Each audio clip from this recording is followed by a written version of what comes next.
Hi everyone, hope you all are doing good. If you're first time watching my channel, I am Polly Joshi. Welcome to Eternal Life. On August 15th, we Indians celebrated Independence Day.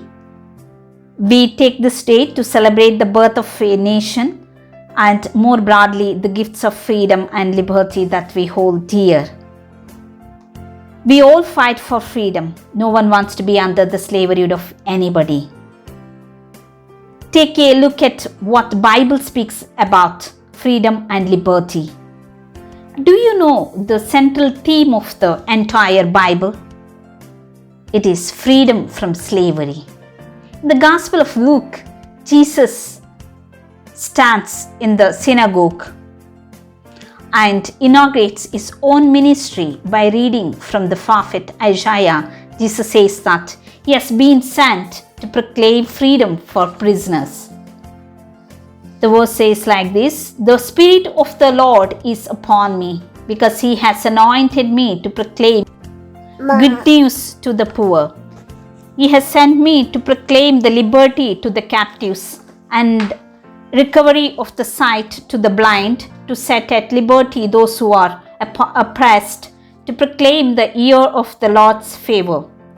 The central message of the Christian faith, the gospel, is that Jesus Christ rescues us from the slavery of sin and offers true freedom in this life and beyond. John chapter 8 verses 32 says, "You will know the truth and the truth will set you free." Verse 34 to 36 says, "Truly, truly, I say to you, everyone who practices sin is a slave to sin. The slave does not remain in the house forever. The Son sets you free, you will be free indeed."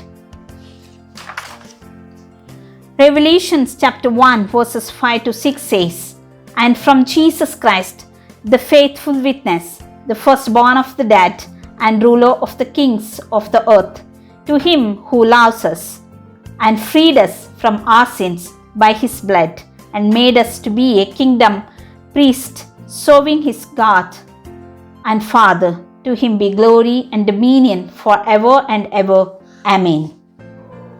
God created human beings, not robots. We don't have to accept the freedom he offers us through Jesus Christ. He gives each person the free will to accept or reject his salvation. But the Bible warns that hell is a real place where real people end up when they knowingly reject the truth. Likewise, those who choose Christ are not forced to obey him at every turn. But God makes it clear the best life is one that's devoted to honoring him.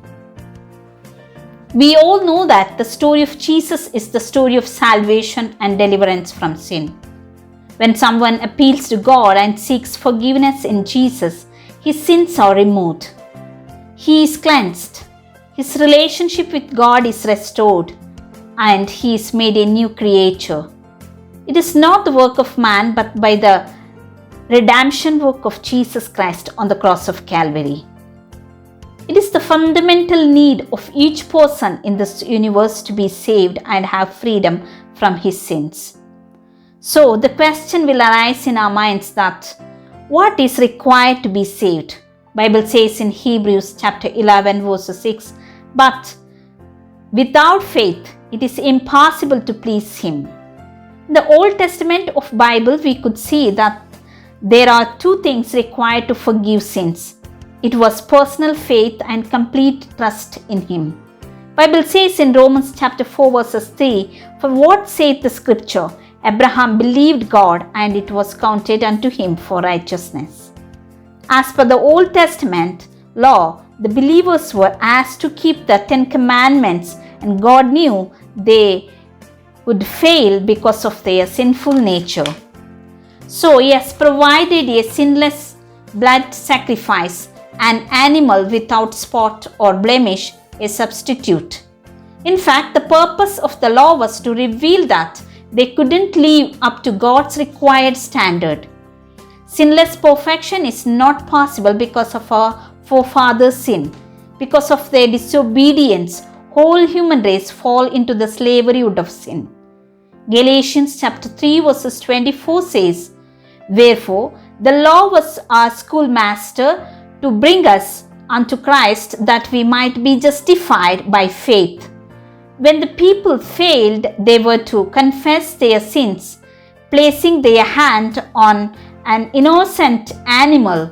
The sins have symbolically transferred to the animal. It became their substitute. When we come to the New Testament of Bible, we read like this in Hebrews chapter 10 verses 1, "For the law, having a shadow of good things to come, and not the very image of the things, can never with those sacrifices which they offered year by year continually make the comers thereunto perfect."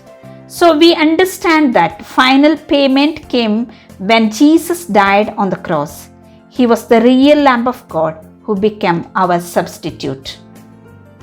He came into this world as a human being and died on the cross of Calvary as a propitiation for our sins, to redeem us from our sins, to free us from eternal hell.